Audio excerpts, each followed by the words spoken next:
Welcome, everyone, to this episode of the Market Maven podcast. I'm Sarah, as you know, and today I am so excited to sit down with Amber from the host notes. As per usual, I like to let my guest introduce themselves. So, Amber, I will turn it over to you. Great. Hi, Sarah. Thanks for having me. We talked about this for a while, and I'm so glad we're finally taking time to do it. I'm Amber. I'm a professional marketer by trade, and I've been an entrepreneur here in Snohomish for the past 2 years, and I've been building a hospitality-centered recipe blog and kind of keeping my marketing skills sharp. And it's been really interesting and exciting, and so I'm excited to share more about that. I think it's important maybe to note that just kind of the why, like, why am I doing any of this? And for me, always been about like, I need to make space to do more of what I love because if I'm not intentional about that, time just keeps going and I won't, Right. you know? And I don't know. I think the discovery of we live in a world where you can build a business that like your primary intent is also to uplift other small businesses. Mm-hmm. And so that's kind of the foundation of everything I'm doing right now. I love that. I love exactly what you just said. If we don't intentionally make the time for the things that make us happy, time speeds by. And we've had some deep personal conversations just about life and loss and those types of things. We won't go into that, but I just think that's such an important message. And it really stands out behind small businesses and why I like to share the stories on this podcast, because I think people sometimes forget that in the hustle and bustle of life. Like they're all doing the things that they're trying to do and get done through the day and the to-do lists. And then what actually brings us joy and happiness is a really big part of why many of us go into small business ownership or whatever it is that I do. Yeah, absolutely. So I want to touch on hospitality because I know you talk a lot about real life hospitality. What does that actually look like on a Tuesday night and not, on the Pinterest board? Because I think that people can get wrapped up in the perfection, especially online in the online space. For sure. I'd love to know what that is to you and what kind of was the basis for what you've built. Yeah, so I'm someone who's always really loved to bring people together and over time that's really started to look different just because life has different seasons. But in my 20s I was known for hosting kind of epic New Year's Eve parties and which is really funny to think about now because I like generally go to bed by 10:30 on New Year's Eve now. Same. And so, and I caught the hospitality bug early when I worked in cafes and bakeries and really got a lot of fulfillment out of serving other people, whether it's through food or coffee or just like making sure they felt welcome. Right. And so that translates into the home and it translates into how we bring our friends together. And so I don't know how I got started on that path, but in terms of how hospitality looks, maybe we define hospitality quickly. Sure. Okay, so the way I think about hospitality is that it is the intention and the action around like making people feel seen and cared for. And I think sometimes hospitality and entertaining get intertwined and they're not the same thing. I'm not someone who loves to entertain, but I love to host. I love to bring people together. And so I think we all kind of maybe have different interpretations of what those things mean, but for me, that's what hospitality is. And it can show up when it's just you and your husband at your dinner table that's half cluttered with mail. And Right. it can show up when you bring your closest girlfriends together and you're all in your pajamas and nobody cares. And I think it's about the intentionality and the authenticity, which I know those words are kind of buzzy and like overused right now, but it really is. It's what do my people need right now? What do I need right now? And how can we gather and whatever that needs to look like and have us all leave feeling better about the world, feeling cared for.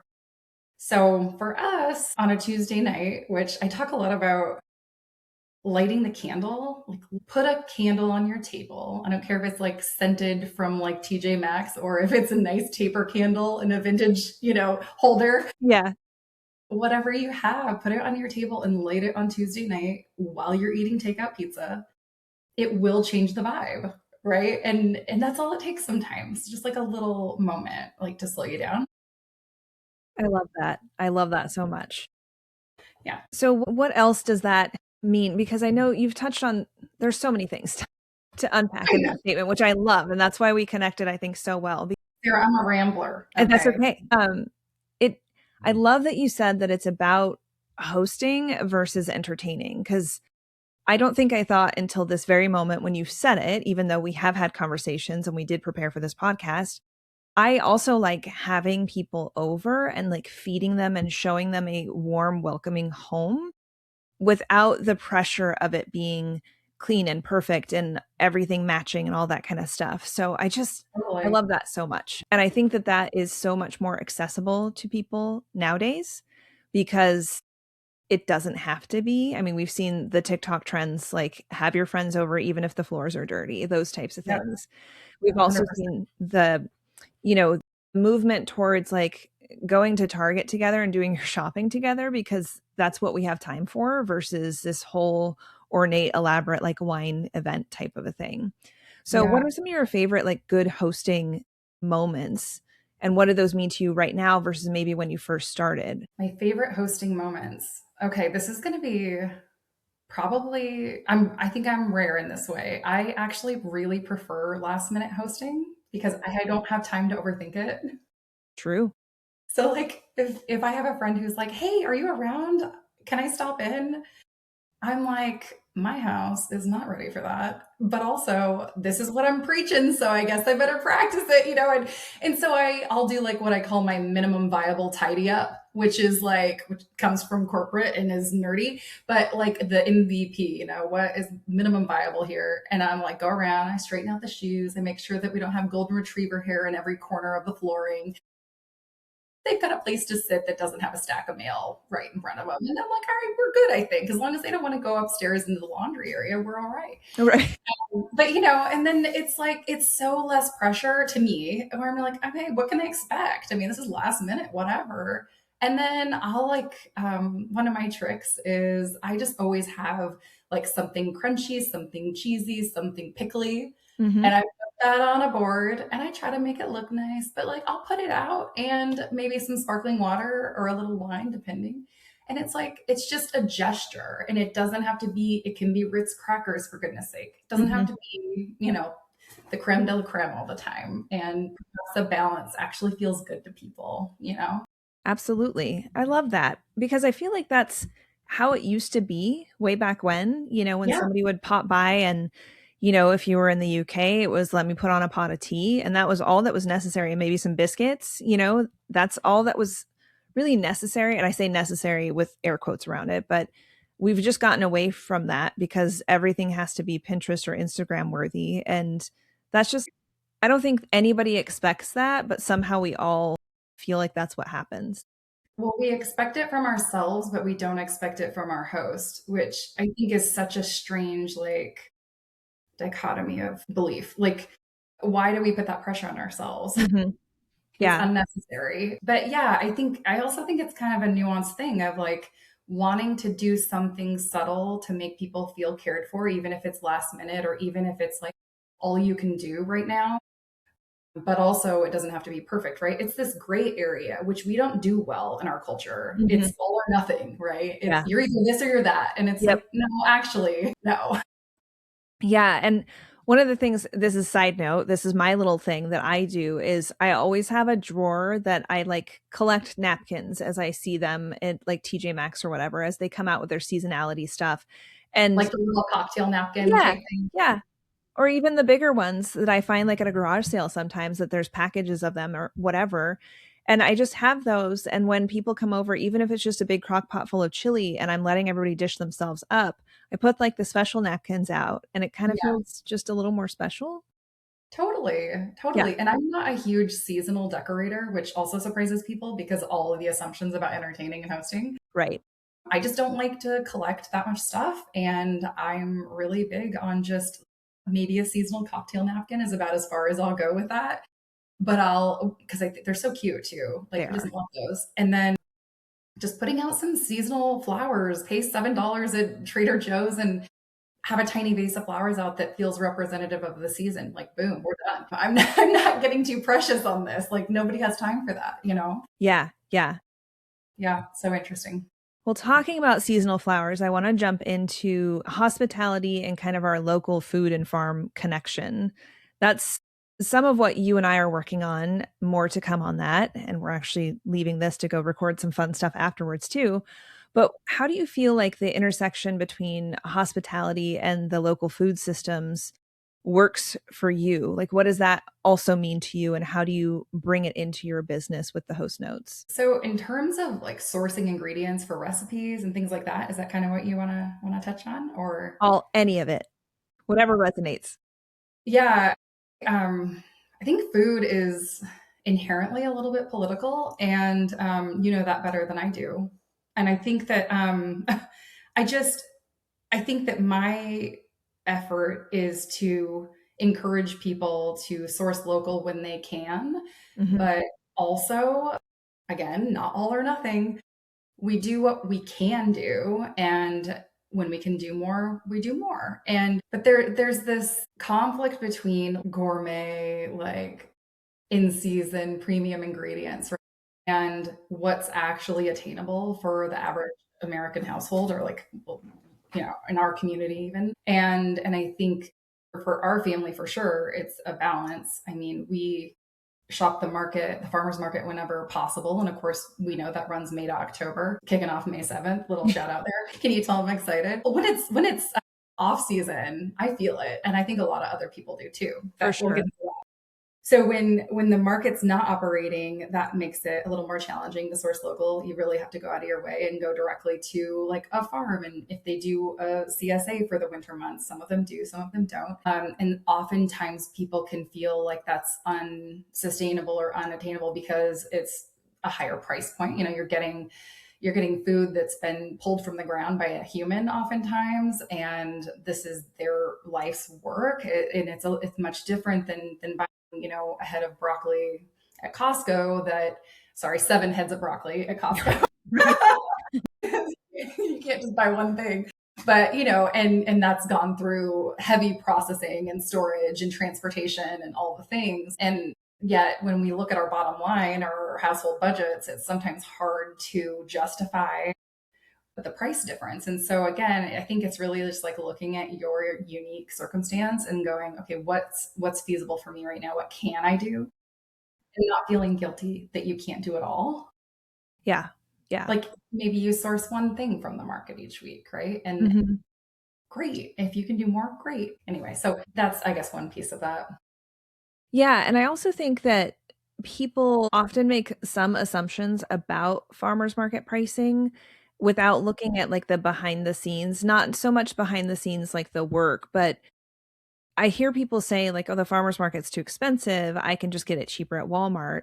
What you're getting at Walmart or Costco, like you said, has been shipped or has been transported, and it is not at its peak of freshness. They have tips and tricks and preservatives and things like that to do, and it's for us, it's not really something that we're going to notice for everyday life.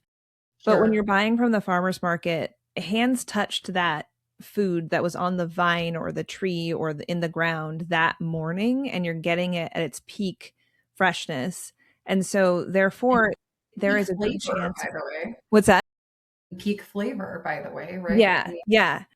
With the exception of berries, it mm, will last longer in your refrigerator. I've had some of my market produce that I literally forgot about and pulled it back out thinking, "Oh, this is not going to be good," but it was not. It was not a science experiment. It was actually still a bag of spinach, and I even asked the farmer the next day. I was like, "Hey, how long will that last in the fridge?" And he's like, "I mean, if you shake it up and you do this and that to it, like it'll last 3 weeks." 3 weeks. I don't wow. know I don't know of any box or plastic thing of spinach that we've ever gotten from Costco or Safeway that has ever lasted 3 weeks and not turned into liquid science in the bottom of our produce drawer. You are so right. I actually, it's super frustrating when you can't get it local. I buy it I'll buy it from Costco or wherever, and I think I need to eat it in the car on the way home or else it's going to wilt. Like it's like insane. I'll pull it out the next day to use it, and I'm like, as soon as a couple of little wilts start, the whole thing starts to smell like, you know, compost. And you already have a hard enough time getting certain people in your household to eat vegetables. I mean, no wonder. Right. Right. But yeah, you're totally right. You're totally right. So in talking about locally sourced the way that you're doing it is also making the cooking and what you're creating feel accessible instead of intimidating or elitist. So it's not just where you're shopping and, substituting some things here or there, but it's also how you're doing it. Because I know when I search for a recipe, if I have an idea of something I want to make, I immediately do the jump to recipe because I don't want to read all the stuff. Sure. Then I'm like, this looks, I don't have this equipment. I don't have this thing. I don't have this very random spice or something like that. So how are you Yeah. making it a little bit more accessible and feel that way for the host notes? So that's a process. Turns out there's a whole lot of things you got to know and refine and become at least moderately good at to be a food blogger, a successful food blogger, and recipe writer. And I think I'm still kind of figuring out what my niche is in terms of what kinds of recipes I can feature that are both accessible and a little bit elevated. It's a really tricky balance. Mm-hmm.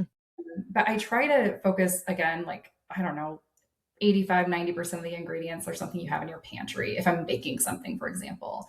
And then I might throw you a wild card and say, like, let's use some hazelnuts in this, where Mm-hmm. most people don't have hazelnuts. But I also say, if you have some walnuts that need to be used up, this or that, try those out. You obviously like them because you have them in your pantry.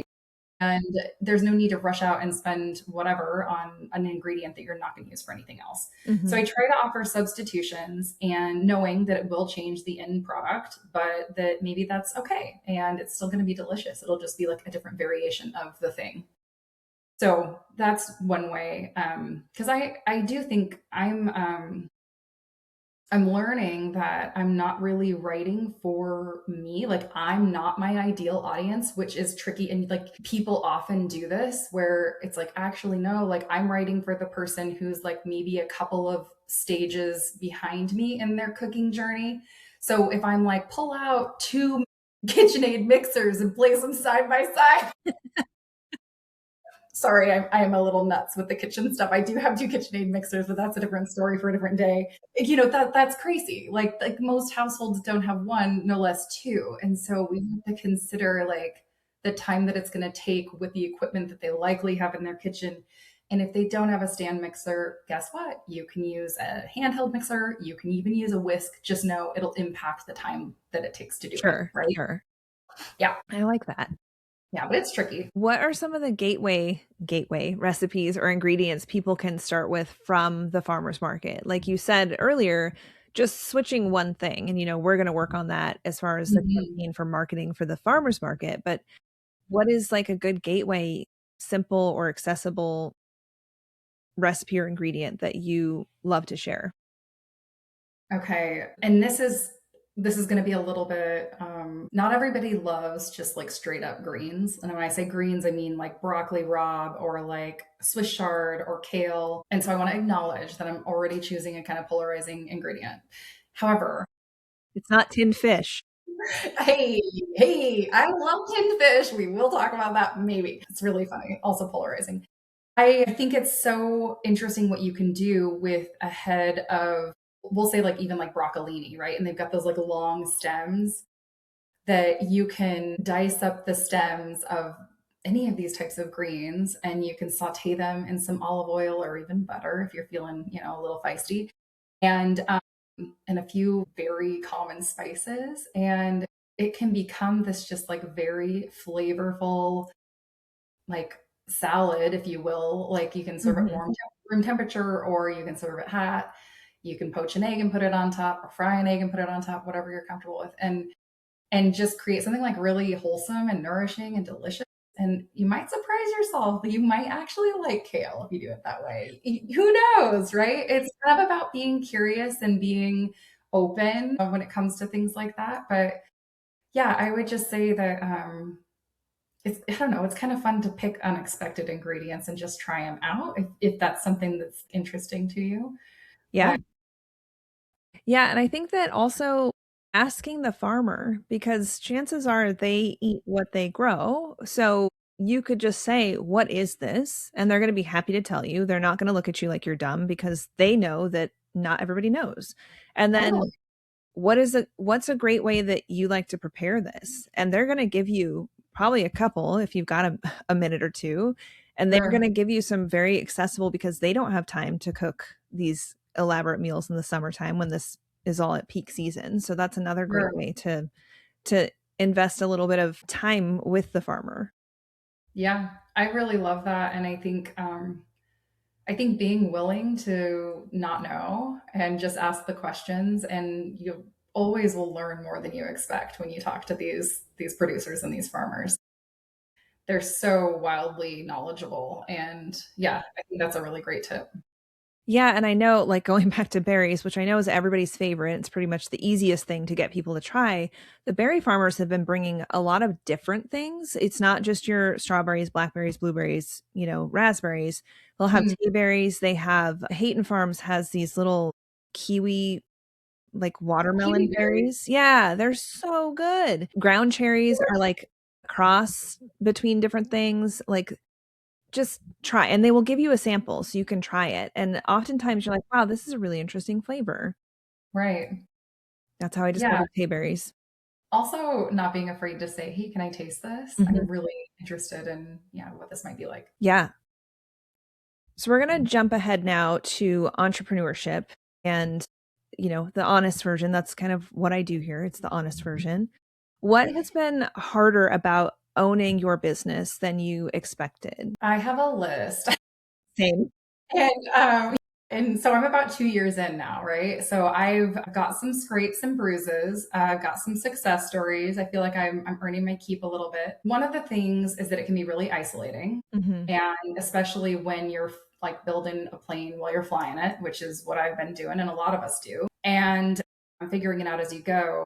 It can just feel really isolating. So I think community is wildly important. I mean, I definitely romanticized food blogging before I got in and was like, oh, I need to learn to fully run and operate a website, and I need to keep the content fresh. And by the way, the hamster wheel of content creation is wild, and you always feel behind no Mhm. matter what, right? The to-do list is never at baseline zero. Like you're never done with anything. Well, I should, you check things off, and then, but five things got added Keeps while you did adding. that. Yeah, and so I would say that just content creation in general, which I think is just, it's a part of building a business, whether that's the core of your business or not, or, Mhm. it's part of marketing now. So yeah, that's been really interesting, really challenging. And also the food blogger space is incredibly saturated. And so I knew that. I continue to know that. And I'm not trying to get rich doing this, but it's a way to force myself to do more of what I love, and like, make these connections. Mhm. And I do love it. The more I learn, the more I really enjoy it. But but yeah, there's no way to know certain things until you jump in, and then you just got you have to have the mindset of like, I don't know, but I can figure it out, and really believing that because if you don't have that confidence, it can be really challenging. And if you don't love to learn, it's going to be really challenging.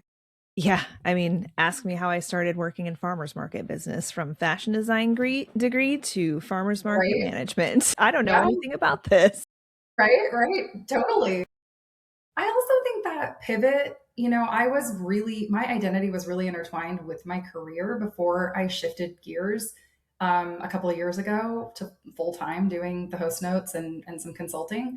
And it's been really hard to explain that to people who have known me for a long time, right? And friends who have never tried to start a business that they're really passionate about. They don't really understand the challenges, and so that's been kind of interesting to navigate. Yeah, you talked about romanticizing the food blogging and things like that. I'm Mhm. guessing this is an assumption, but people probably like, "Oh, you just get to sit home and create recipes in your family for your family all day," and that has to be just so awesome. Like, is that one of the main things, or are there other things that people romanticize about what you do? That's certainly one, especially early on before I started gaining some traction and getting some of my workflows in place and kind of figuring out my voice a little bit better, and that sort of thing. I had a couple of friends who I love dearly, if you're listening to this, but who were just kind of like, "Oh, so you're posting pictures of food on the internet now?" That's not how they talk, but that's how I heard it. And I was like, "Oh." Man, this is so hard on me. And like I'm genuinely like very low ego about my work, other than I'm very competitive with myself, and I want to, if I'm going to create something, I want it to be understood and I want it to be done well. Okay, great. No one understands what the hell I'm doing. And so that's been the challenge, right? Is Yeah. being like, even if I was quote unquote just posting cute pictures of food on the internet, can we unpack that a little bit, like what that takes? So I'm going to go and buy ingredients. First of all, I'm going to do SEO research and strategize what content to make when and post when. That's a whole thing. And then I'm going to develop a recipe or pull one that I've been making for a long time. I'm going to make sure it makes sense. I'm going to make it a few times. I'm going to take photos of it, which not a food photographer by trade. Hello. Like, like let me just be mediocre at a lot of stuff and feel really not great about putting it out into the world. And so like we're constantly trying to get better at all of the things that go into the work that we're doing. Anyway, I think that there's a lesson in there that we should always assume there's more to someone's job than we see. Absolutely. Absolutely. Was there a moment in the last couple of years that you thought like, why am I doing this?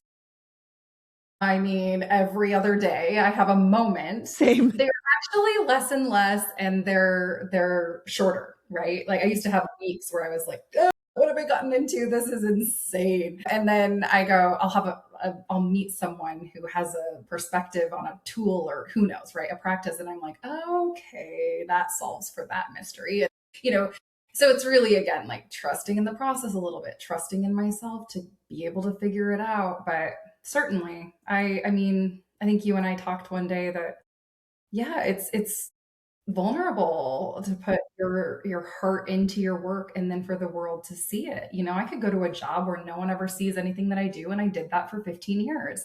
It's both unfulfilling and also safe. Hmm.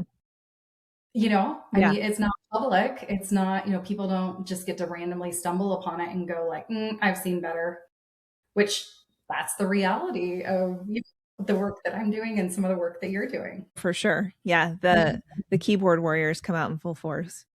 Yeah, well, we don't read those.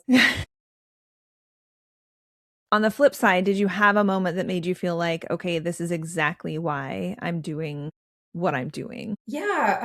So I participated in a pop-up recently for the historic downtown Snohomish Association, right? Mhm. And I was at the local kitchen shop, just posted up at Kaja's table and posted up with my granola samples and my recipe cards and some really lovely gifts that Kaja and I had put together for her customers, just to like encourage them to think about how they shop in her store a little bit differently. And there were probably, I don't know what the foot traffic was. I'm really eager to find out. But there were a couple of women who came in, and mind you, I'm like a baby blogger, okay? I've got sub 1,000 followers on Instagram. Like I'm not an internet sensation by any means. But there were two different women at different times who came in and they were like, "We heard you were going to be here and we needed to meet you." I'm like, two things. Hold on. Number one, I pretend no one sees anything I put out because otherwise I wouldn't have the courage to put it out there. Same, same. Right? It's helpful when you put your heart into things. And then the other thing is, I'm like, wait a minute. Like, so you took time out of your life and came down here to say hello? Like, I actually had a little tear.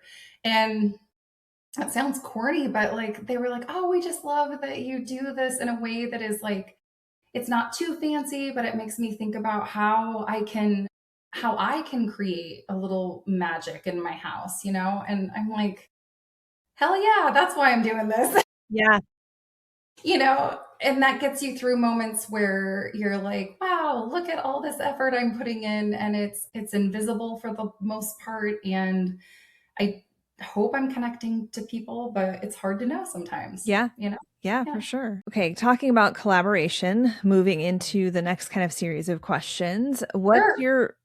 You just talked about an experience working with another local business. How do Yeah. you feel that elevates your business, but also how do you keep it aligned versus draining? Yeah. So collaboration for me means that there's a reciprocal effort happening, right? Hmm. And I think a lot about group projects in like high school and college, and how I hated those, by the way, but there is there's an overlap, and the difference is we're all adults now, and we all have a choice, how much effort we put into things and whether we do what we say we're going to do. So I think the balance, I guess, of having collaborations feel fulfilling versus draining, I'm still kind of in a try it and see mode right now, Mhm. and kind of finding who my best fits are from a collaboration standpoint. I think that what it sparked in me is actually an interest in working with small businesses in a slightly different capacity, which I want to talk a little bit about before we wrap up later. But just where it's not necessarily about the host notes or boosting my brand, but it's more about helping small businesses who don't have marketing resources Mhm. to leverage what they do have, and make the most of it. So yeah, it's been a mixed bag, if I just to summarize.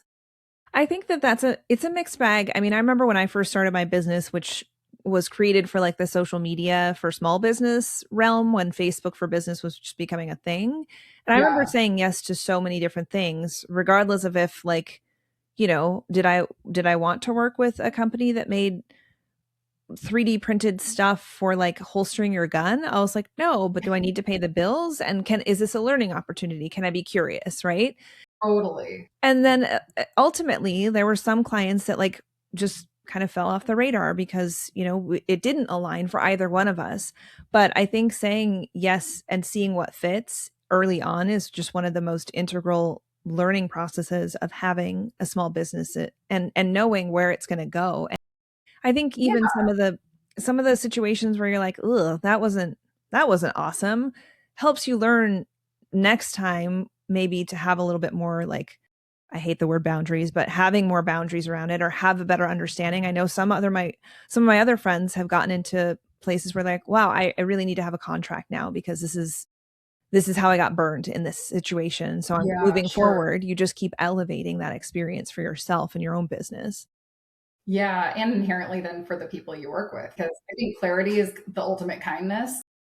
The more clear we can get on our expectations in these collaborations and partnerships, the better off everyone is. Yeah. But it takes a lot of work, and it takes a lot of forethought, and it takes a lot of like, you gotta, say you have a baseline contract, you gotta go back and revisit that every time something doesn't go Mhm. quickly. Make sure you got the verbiage in there, but that's why I'm doing this, right?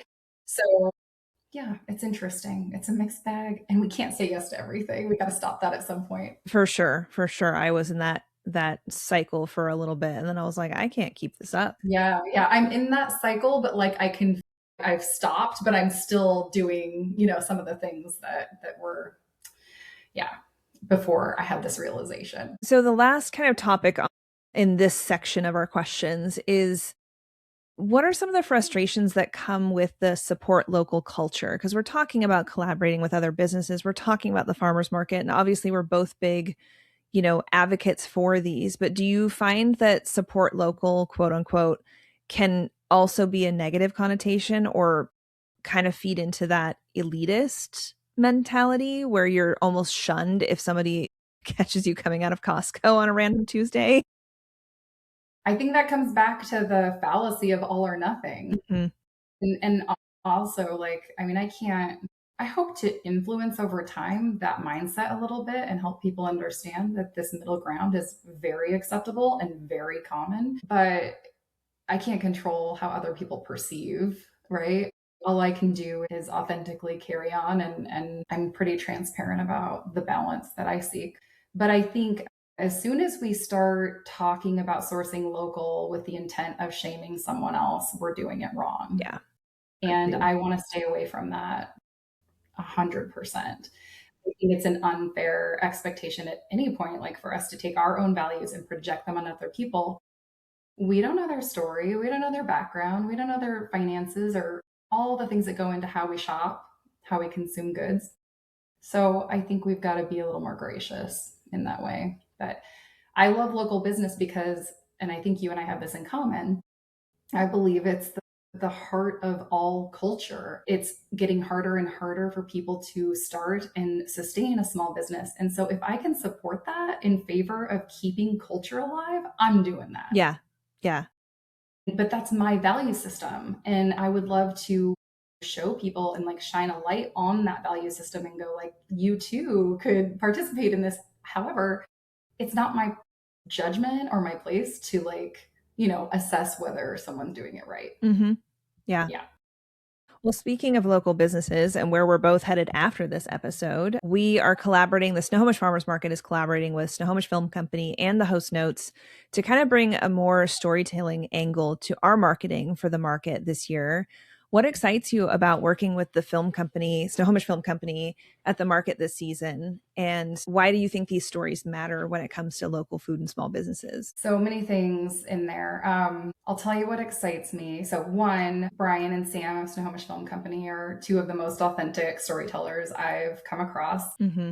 And they're just a genuine joy to work with and to even just when we initially talked about this concept a year ago at this point. I mean, I just remember sitting with Brian in the bakery downtown and we were like, oh, wouldn't this be cool? Wouldn't this be great? Okay, yeah. How can we make this like really shine for the market? And I think just there's that shared value system of like, how do we lift each other up? So inherently, real stoked to work with them officially for the first time. Also, I think the market and the story behind the vendors who make it happen, obviously with your leadership, it's like there's so many rich stories there that can connect shoppers and community members to the things that they're selling. And so I think the right people, us or three, entities coming together to say, here's, from your perspective, you're educating us all on what it takes to run a market and what it's like, what the processes are like, and just kind of from a transparency of like logistics and how important this is to the community. I feel like we've been hearing that from you, and you continue to give us lessons there. And then I think the piece that we're bringing in this year is okay, and in this collaboration is like, okay, great, but I don't buy my groceries at the market. So, and like, what would I do with them? I don't know if it's worth it, Mm-hmm. kind of getting beyond identifying some of those barriers and going like, okay, like we were talking about earlier, what if you just bought one thing? And what if we showed you what to do with it? And so kind of connecting that to the host notes and that sort of, that mission of like, let's create something that feels special, but doesn't take a whole lot of effort. And so I think, yeah, I don't know. I think the whole thing is exciting, but really it's fun when collaborations happen and it is reciprocal and everyone's really working to make it go well. So I think people are going to feel it. I think it's something that's going to hopefully the goal is to feel relatable and that they've got some actionable things they can do to participate in sourcing local if that's on their priority list. Right, right, exactly. And I think that the fact that it's three small businesses plus like kind of sort of me, the market maven, simply because I'm employed by the market, we're just elevating 3.5 local businesses and Yeah. any of them that we feature in the marketing reels and things like that. And I think that just when we do more of that, the whole ecosystem of our local businesses really can thrive from it. Those stories get Absolutely. shared and more people have access to it. Yeah, 100%. I just think that from a marketing perspective, like just the amount of traction and visibility that businesses can get from collaborations like this one, I think it's a really good illustration of that. And I'm hoping that small businesses and farmers kind of take that away as well. So if they're not already participating in some collaborative marketing efforts, that this encourages them to do so. For sure, for sure. Is there anything else that you wanted to touch on as far as like the practical takeaways or, you know, supporting local or any of the things surrounding, your business before we do kind of reflective closing stuff? Well, that's a great question, Sarah. You always come in with the great questions here. I I think one of the things I want to double down on is it's not all or nothing, whether we're talking about sourcing local or we're talking about bringing people into your imperfect space and hosting them. It's not all or nothing when it comes to making delicious food. And I just want to inspire people to really think about things a little differently in that way so that it feels attainable, so that it feels sustainable for their lifestyle and, their specific circumstance. I think the other thing is like maybe this is going to be written on my gravestone one day. I'm kind of dark. Did I just say that out loud? I did say it. But like, I think about this, I like we're middle-aged ladies. Is that Yeah. okay to say? Yep. I think a lot about legacy now, and not from a again, not from a place of ego, but of a like, what do I want to be remembered for, and what really matters to me? And I just think like I want people to make time and space to do the things they love, whether it's for, business or not. Like, also, please don't kill your passions by trying to monetize all of them. Also, finding things that you love and making sure that you're doing them, because we don't know how long we're going to be here, and our work should be meaningful and our play should be meaningful. Yeah. Anyway, that's my little soapbox. Yeah. I love it. Well, that brings me to kind of a final question that I have for you in the realm of like what we had discussed. What is bringing you joy lately outside of business or in business too? But I'd say outside of business since you just talked about play.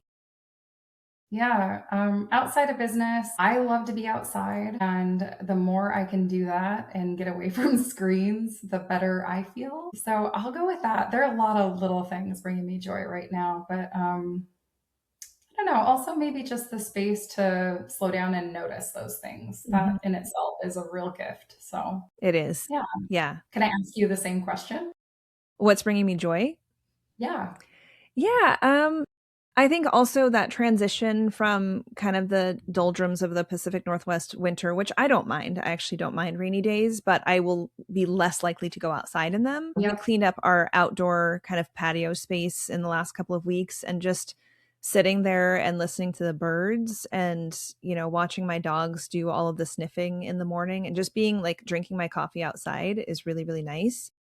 I love taking my dogs. My dogs are my life because there's four of them, but I love taking them on little walks and just going up to the local dog park without any other people there and just being able to see them have so much joy in being outside too. So it's kind of like feeding me right now. There's nothing super complicated Yeah. about any of those, but No, oh, I think the simple things are the more joyful things, right? yeah. Yeah. Switching over to my spring wine glass. Oh, yeah. Right. I have one that has hydrangeas and it only comes out at like spring and summer. It's not allowed to be used in the fall and winter. Oh, I didn't know this. Yes, yes. I love that. Very good. Do you have more questions for me? I do. This is an area I love to talk about, and we touched on quite a bit here, but can you share a recent hospitality moment that really delighted you? Ooh, gosh. Maybe like over the top customer service, or a moment where you just felt like, wow, that was really thoughtful. Like that I did? Either way. Okay. Well, I did have a farmer who sent me an email, I think it was last week, and was wondering or had misunderstood a conversation we had at a holiday market. They had never participated before our holiday market last year and they really loved it and of course wanted to participate in the summer, but I never really heard from them again even though I emailed them. And so, it's April and he's emailing me and he's like, "I think I misunderstood. I think that like I thought we signed up, but we didn't sign up and do you have any room for me?" And I let him know basically our formula and the behind the scenes secret of the farmers market is that I always leave a few spaces or unfortunately would take away space from somebody that is not a farmer if it meant getting a farmer in. Like farmers are our 100% priority. Right. I told him this and just said essentially like absolutely we'll get you in, no problem. I just need you to fill this out. And then I provided him with some other context as well. And he wrote me back and he said, "This is why I cannot wait to work with you more, is because of this, because you understand the mission of the organization that you work with and you understand how important it is to have farms at a farmer's market," which seems obvious, but is not always.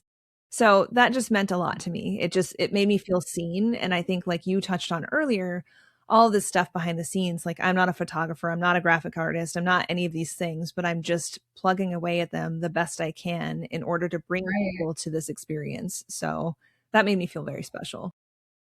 Yeah, it's a rare moment when someone takes the time not just to notice Mhm. something that you've done that's helped them, but for them to take the time to articulate it and be timely about it is really meaningful, for sure. Yeah, and our customers get a new farm that I think they're going to be very excited about. Awesome. Yeah, very exciting. Mhm. All right. Lastly, I want to make sure our listeners know where to find you and all of those types of things. But I also want to know what's next for you. If you have anything coming up that you want to invite people to or you want people to check out in addition to your socials. Great. Yeah. So right now you can find some of my recent work at thehostnotes.com. So that's my joyful hospitality and simple recipes blog. And I'm also on Instagram and Facebook. And I have some marketing workshops coming up. I'm excited to share. I don't have all the details right now, so keep a lookout. I'll put something out on social and direct you where to go. But I'm going to be helping businesses kind of align their marketing efforts with their customer experience. And it all has kind of a core of around hospitality and how we can inject little tidbits of goodness into how we're doing business that makes our marketing pretty easy actually. So yeah, stay tuned for that. But otherwise, yeah, the host notes. I love that. Well, I just appreciate you taking the time of coming on here today and sharing all of this. I think there's so many useful tidbits. And then people get to stay tuned for all the things that we're about to go record and start the farmers market marketing journey. Yeah, absolutely. Thanks for having me, Sarah. It's really fun.